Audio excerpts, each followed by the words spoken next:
ओम शांति। आज 14 जून 2024 की साकार मधुर महावाक्य है। आज शुक्रिया दिवस है, तो शुक्रिया दिवस पर सबसे पहले परमात्मा पिता बाबा को शुक्रिया करेंगे कि शुक्रिया बाबा। प्रकृति के पांचों तत्व को शुक्रिया करेंगे, अपने शरीर को शुक्रिया करेंगे और विश्व की सभी आत्माओं को दिल से शुक्रिया करेंगे। तो आज के मधुर महावाक्य में बाबा बोले, मीठे बच्चे, निरंतर याद रहे कि हमारा बाबा बाप भी है, टीचर भी है, तो सतगुरु भी है। यह याद ही मन मना भाव है।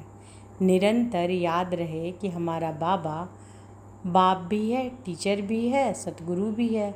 यह याद ही मन मना भाव है। प्रश्न है, माया की धूल जब आँखों में पड़ती है तो सबसे पहली गफलत कौन सी होती है?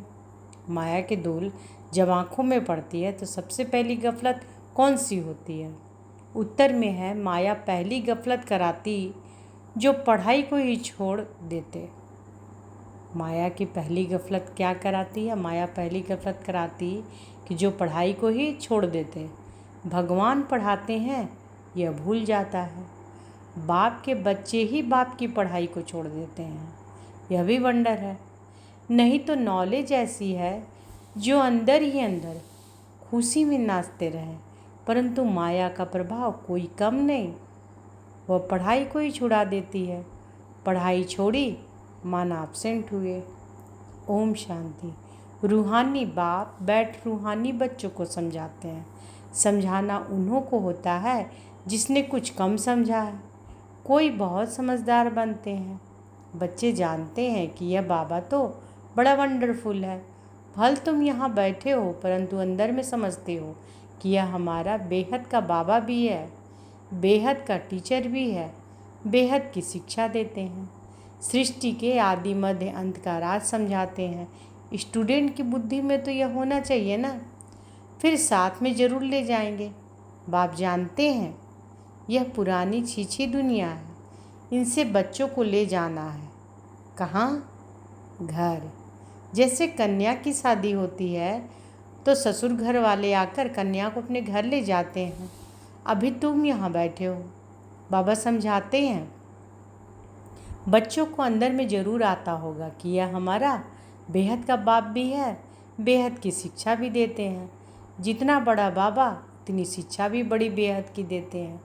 रचना के आदि मध्य अंत का राज भी बच्चों की बुद्धि में है। जानते हैं कि बाप इस छीछी दुनिया में हमको वापस ले जाएंगे। जानते हैं कि बाप इस छीछी दुनिया से हमको वापस ले जाएंगे। यह भी अंदर में याद करने से मन मनाभाव ही है। चलते फिरते उठते बैठते बुद्धि में यही याद रहे। वंडरफुल चीज़ को याद करना होता है ना। तुम जानते हो कि अच्छी रीति पढ़ने से, याद करने से हम विश्व के मालिक बनते हैं। यह तो ज़रूर बुद्धि में चलना चाहिए। पहले बाप को याद करना पड़े, टीचर बाद में मिलते हैं। बच्चे जानते हैं कि हमारा बेहद का रूहानी बाप है। सहज याद दिलाने के लिए बाबा युक्तियाँ बताते हैं। माँ में कम याद करो, जिस याद से ही आधा कल्प के विकर्म विनाश होंगे। पावन बनने के लिए तुमने जन्म जन्मांतर भक्ति जप तप आदि बहुत किए हैं। मंदिरों में जाते हैं, भक्ति करते हैं, समझते हैं कि हम परंपरा से करते आए हैं। शास्त्र कब से सुने हैं? कहेंगे परंपरा से। मनुष्य को कुछ भी पता नहीं है। सतयुग में तो शास्त्र होते ही नहीं। तुम बच्चों को तो वंडर खाना चाहिए। बाप बिगर कोई भी यह बातें समझा नहीं सकते। यह बाप भी हैं, टीचर भी हैं, सदगुरु भी हैं। यह तो हमारा बाबा है। इनका कोई माँ बाप है? नहीं। इनका कोई माँ बाप है? नहीं। कोई कह नहीं सकते कि शिव बाबा किसी का बच्चा है। यह बातें बुद्धि में घड़ी घड़ी याद रहे, यही मन मना भाव है। टीचर पढ़ाते हैं, परंतु खुद कहाँ से पढ़ा नहीं। इनको कोई ने पढ़ाया नहीं। वह नॉलेजफुल है। मनुष्य सृष्टि का बीज रूप है, ज्ञान का सागर है। चैतन्य होने के कारण सब कुछ सुनाते हैं। कहते हैं कि बच्चों, मैं जिसमें प्रवेश करता हूँ, इन द्वारा मैं तुमको आदि से लेकर इस समय तक सब राज समझाता हूँ। अंत के लिए तो फिर पीछे कहेंगे, उस समय तुम भी समझ जाएंगे। अभी अंत आता है, कर्मातीत अवस्था को भी नंबरवार पहुँच जाएंगे। तुम आसार भी देखेंगे। पुरानी सृष्टि का विनाश तो होना ही है, यह अनेक बार देखा है और देखते रहेंगे। पढ़ते ऐसे हैं जैसे कल पहले पढ़े थे। राज्य लिया फिर गंवाया, फिर अब ले रहे हैं। बाप फिर से पढ़ा रहे हैं, कितना सहज है। तुम बच्चे समझते हो कि हम सच सच विश्व के मालिक थे। फिर बाबा आकर हमको ज्ञान दे रहे हैं। बाबा राय देते हैं कि ऐसे ऐसे अंदर में चलना चाहिए। बाबा हमारा बाबा भी है, टीचर भी है। टीचर को कब भूलेंगे क्या? टीचर द्वारा तो पढ़ाई पढ़ते रहते हैं। कोई कोई बच्चों से माया बहुत गफलत कराती है, एकदम जैसे आंखों में धूल डाल देती है। पढ़ाई छोड़ देते हैं। भगवान पढ़ाते हैं, ऐसी पढ़ाई को छोड़ देते हैं। पढ़ाई ही मुख्य है, सो भी कौन छोड़ते हैं? बाप के बच्चे। तो बाबा क्या बोल रहे हैं? पढ़ाई छोड़ देते हैं। कौन छोड़ते हैं? बाबा के बच्चे। तो बच्चों को अंदर में कितनी खुशी रहनी चाहिए। बाप नॉलेजफुल भी हर बात की देते हैं, जो कल्प कल्प देते हैं। बाप कहते हैं कम से कम इस रीति मुझे याद करो। कल्प कल्प तुम ही समझते हो और धारण करते हो। इनका बाबा तो कोई है नहीं, वही बेहद का बाप है। वंडरफुल बाप हुआ ना। मेरा कोई बाबा है बताओ? शिव बाबा किसी का बच्चा है? यह पढ़ाई भी वंडरफुल है, जो इस समय के लिए सिवाय कब पढ़ नहीं सकते। सिर्फ तुम ब्राह्मण ही पढ़ते हो।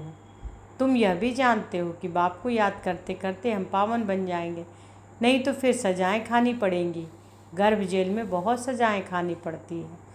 वहाँ पर फिर ट्रिब्यूनल बैठती है, सब साक्षात्कार होते हैं।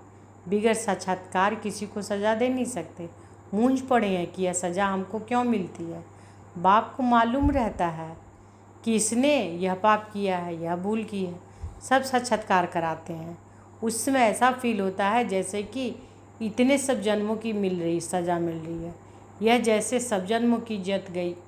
तो बाप कहते हैं मीठे मीठे बच्चों को पुरुषार्थ अच्छी रीति करना है। 16 कला संपूर्ण बनने के लिए याद की मेहनत करनी है। देखना है कि हम किसी को दुख तो नहीं देते हैं। सुखदाता बाप के हम बच्चे हैं ना। बहुत गुलगुल बनना है। यह पढ़ाई ही तुम्हारे साथ चलनी है। यह पढ़ाई ही तुम्हारे साथ चलनी है। पढ़ाई से ही मनुष्य बैरिस्टर आदि बनते हैं।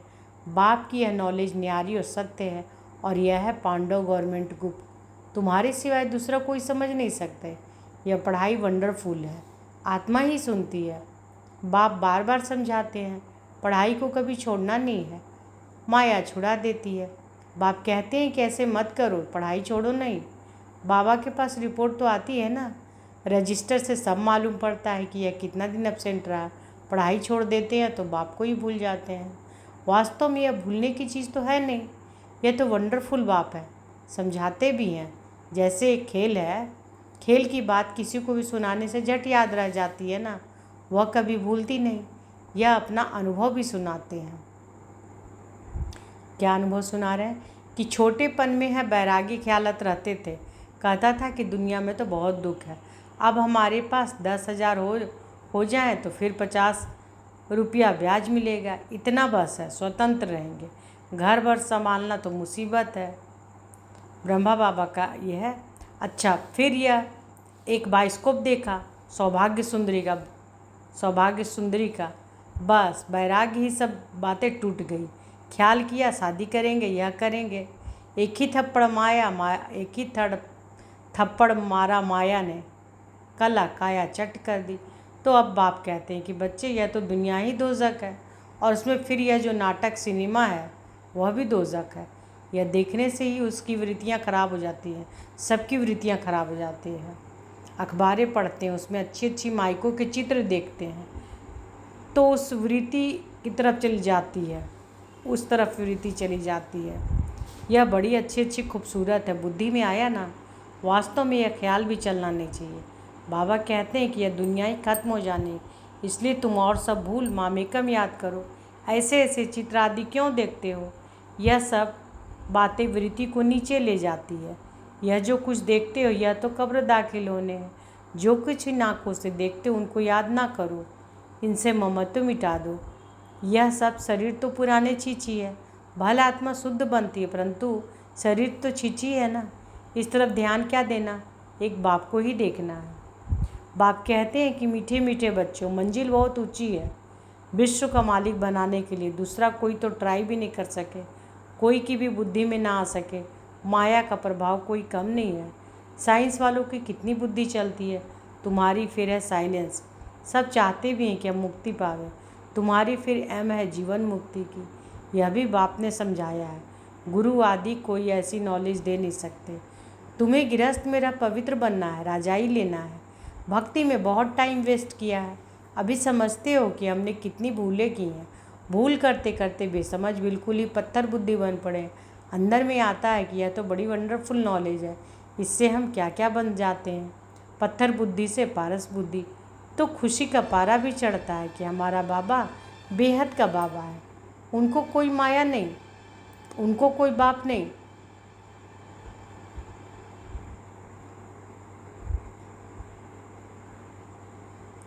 तो खुशी का पारा भी चढ़ता है कि हमारा बाबा बेहद का बाबा है, उनको कोई बाप नहीं। वह टीचर है, उनका कोई टीचर नहीं। कहेंगे कहाँ से सीखा, वंडर खाएंगे ना।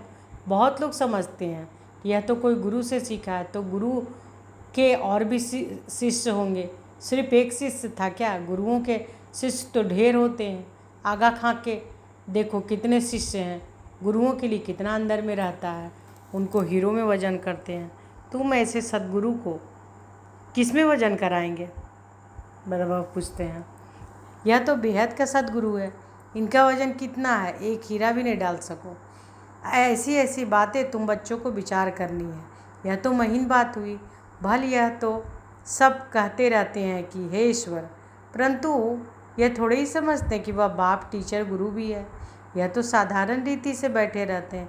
यह ऊपर संदली पर ही इसलिए बैठते हैं कि मुखड़ा देख सके। बच्चों पर प्यार तो रहता है ना। इन मददगार बच्चों की स्थापना थोड़े ही करेंगे। जास्ती मदद करने वाले बच्चों को ज़रूर जास्ती प्यार मिलेगा, करेंगे। जास्ती कमाने वाला बच्चा अच्छा होगा तो ज़रूर उच्च पद पाएगा, उस पर प्यार भी जाता है। बच्चों को देख देख हर्षित होते हैं, आत्मा बहुत खुश होती है। कल्प कल्प बच्चों को देख खुश होता है। कल्प कल्प बच्चे ही मददगार बनते हैं, बहुत सारे लगते हैं, बहुत प्यारे लगते हैं। कल्प कल्पांतर का प्यार जुट जाता है। भल कहाँ भी बैठे रहो, बुद्धि में बाप की याद रहे। यह बेहद का बाप है, इनका कोई बाप नहीं, इनका कोई टीचर नहीं, स्वयं में सब कुछ है, जिसको ही सब याद करते हैं। सतयुग में तो कोई याद नहीं करेंगे। 21 जन्मों के लिए बेड़ा पार हो गया तो तुमको कितनी खुशी होनी चाहिए। बस सारा दिन बाप की सर्विस करें, ऐसे बाप का परिचय दे। बाप से यह वर्षा मिलता है। बाप हमको राजयोग सिखलाते हैं, तो फिर सबको साथ भी ले जाते हैं। सारा चक्र बुद्धि में है, ऐसा चक्र तो कोई बना ना सके। अर्थ का तो किसी को पता नहीं। तुम अभी समझते हो कि बाबा हमारा बेहद का बाबा भी है, बेहद का राज भी देते हैं, फिर साथ भी ले जाएंगे। ऐसे ऐसे तुम समझाएंगे, फिर कोई सर्वव्यापी कह नहीं सकेंगे। वह बाप भी है, टीचर हैं, तो सर्वव्यापी कैसे हो सकता है। बेहद का बाप ही नॉलेजफुल है, सारे सृष्टि के आदि मध्यांत को जानते हैं। बाप बच्चों को समझाते हैं, पढ़ाई को भूलो मत, यह बहुत बड़ी पढ़ाई है। बाबा परम पिता है, परम टीचर है, परम गुरु भी है। इन सब गुरुओं को भी ले जाएंगे। ऐसी ऐसी वंडरफुल बातें सुनानी चाहिए। बोलो यह बेहद का खेल है, हर एक एक्टर को अपना पार्ट मिला हुआ है। बेहद के बाप से हम ही बेहद की बादशाही लेते हैं, हम ही मालिक थे। बैकुंठ होकर गया है, फिर जरूर होगा। श्री कृष्ण नई दुनिया का मालिक था, अब पुरानी दुनिया है, फिर जरूर नई दुनिया का मालिक बनेगा। चित्र में भी क्लियर है कि तुम जानते हो कि अब हमारी लात नर्क की तरफ, मुँह स्वर्ग की तरफ है। वही याद रहता। ऐसे याद करते करते अंतमति सुगति हो जाएगी। कितनी अच्छी अच्छी बातें हैं जिनका सिमरन करना चाहिए। अच्छा, मीठे मीठे सिकी लदे बच्चों प्रति माता पिता बाप दादा का याद प्यार, गुड मॉर्निंग और नमस्ते। रूहानी बाप की रूहानी बच्चों को नमस्ते। हम रूहानी बच्चों की रूहानी माता पिता बाप दादा को याद प्यार, गुड मॉर्निंग और नमस्ते नमस्ते नमस्ते। शुक्रिया बाबा, शुक्रिया। धारणा के लिए मुख्य सार पहला, इन आँखों से जो कुछ दिखाई देता है उनसे ममत्व मिटाना है। एक बाप को ही देखना है। वृत्ति को शुद्ध बनाने के लिए इन छीछी शरीरों की तरफ जरा भी ध्यान ना जाए। दूसरा, बाप जो न्यारी और सत्य नॉलेज सुनाते हैं वह अच्छी तरह पढ़नी और पढ़ानी है। पढ़ाई कभी मिस नहीं करनी। बाबा जो वरदान दिए हैं, शांति की शक्ति के प्रयोग द्वारा हर कार्य में सहज सफलता प्राप्त करने वाले प्रयोगी आत्मा भव। शांति की शक्ति के प्रयोग द्वारा हर कार्य में सहज सफलता प्राप्त करने वाले प्रयोगी आत्मा भव। अब समय के परिवर्तन प्रमाण शांति की शक्ति के साधन प्रयोग में लाकर प्रयोगी आत्मा बनो। जैसे वाणी द्वारा आत्माओं में स्नेह के सहयोग की भावना उत्पन्न करते हैं हो, जैसे वाणी द्वारा आत्माओं में स्नेह के सहयोग की भावना उत्पन्न करते हो, ऐसे शुभ भावना स्नेह की भावना की स्थिति में स्थित हो। उन्होंने श्रेष्ठ भावनाएं उत्पन्न करो। जैसे दीपक दीपक को जगा देता है, ऐसे आपकी शक्तिशाली शुभ भावना औरों में सर्वश्रेष्ठ भावना उत्पन्न करा देगी। इस शक्ति से स्थूल कार्य में भी बहुत सहज सफलता प्राप्त कर सकते हो। सिर्फ प्रयोग करके देखो। तो बाबा क्या बोले कि शांति की शक्ति के प्रयोग द्वारा हर कार्य में सहज सफलता प्राप्त करने वाले प्रयोगी आत्मा भव। अब समय के परिवर्तन प्रमाण शांति की शक्ति के साधन प्रयोग में लाकर प्रयोगी आत्मा बनो। जैसे वाणी द्वारा आत्माओं में स्नेह के सहयोग की भावना उत्पन्न करते हो, ऐसे शुभ भावना स्नेह की भावना की स्थिति में स्थित हो। उन्होंने श्रेष्ठ भावनाएं उत्पन्न करो। जैसे दीपक दीपक को जगा देता है, ऐसे आपकी शक्तिशाली शुभ भावना औरों में सर्वश्रेष्ठ भावना उत्पन्न कर देगी। इस शक्ति से स्थूल कार्य में भी बहुत सहज सफलता प्राप्त कर सकते हो। सिर्फ प्रयोग करके देखो। स्लोगन है, सर्व का प्यारा बनना है तो खिले हुए रूहानी गुलाब बनो। मुरझाओ नहीं, सर्व का प्यारा बनना है तो खिले हुए रूहानी गुलाब बनो, मुरझाओ नहीं। तो आज के मधुर महावाक्य में बाबा क्या बोले कि निरंतर याद रहे कि हमारा बाबा बाप भी है, टीचर भी है, तो सतगुरु भी है। यह याद ही मन मना भाव है। अच्छा, शुक्रिया बाबा, शुक्रिया। ओम शांति।